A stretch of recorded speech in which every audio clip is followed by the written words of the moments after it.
So we've obviously had a pretty decent structural failure in the bow today. Not extreme conditions, quite big waves, but certainly, you know, something you could expect to happen. So again, obviously we've had a decent structural failure in the bow area today. It wasn't extreme. I mean, the waves were quite big, but Barcelona will have decent sized waves, probably 15 to 20 knots, no more. I mean, it's really early to say what actually happened, but in the start, I lost the rudder. They're in LEQ 12 mode at the moment.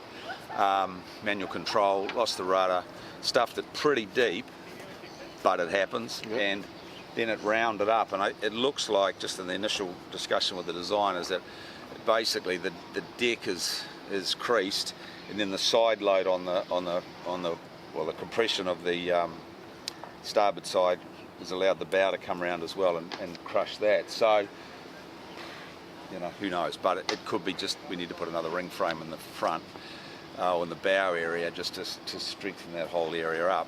I think that the knock-on effect is this is obviously going to need a new bow, but there's Ineos's boat which is delivered, so that's going to have a bit of a retro.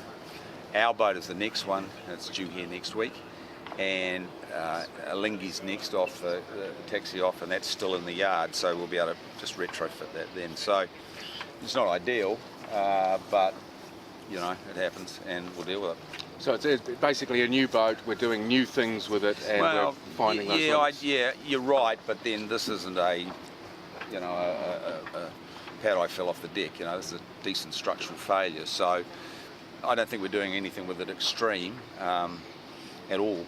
Although it was, you know, we were pushing it. It was a good crash. Yeah, it was a good crash, and you know, you guys were struggling to keep up with the chase boat, so it was pretty decent waves. But you know, that's what we'll get, and a boat should be able to handle that stuff. It's just that's how it works, you know. And cancel the regatta at Morino Beach Boating Club, you know. So as I say, the guys have got to analyse it properly. It's way too speculative, but it's obviously had a compression failure in the deck and a side load, which has, you know, turned the bow. It may be as simple as it needs another ring frame. It might need some longitudinals.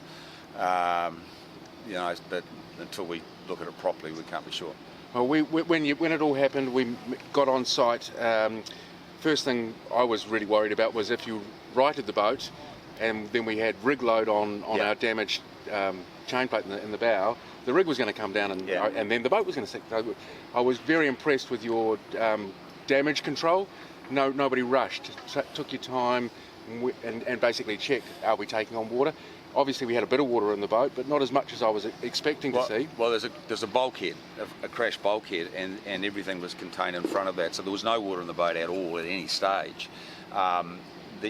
Losing the forestay and then losing the rig was definitely something we had to consider, and therefore we just ran the man line down, put a hole through the deck and tied it below. So, and the boat's happy sitting on its side like that. So yeah, I was just saying to Curly on the way in, that was a very controlled environment. The guys are just, you know what they're doing, and we just got on with it. So at no time was the boat in any real, at first you're not quite sure until you know that it's contained in front of the watertight bulkhead, but the boat was never in any danger at any time. Fantastic. Grant, thank you very much.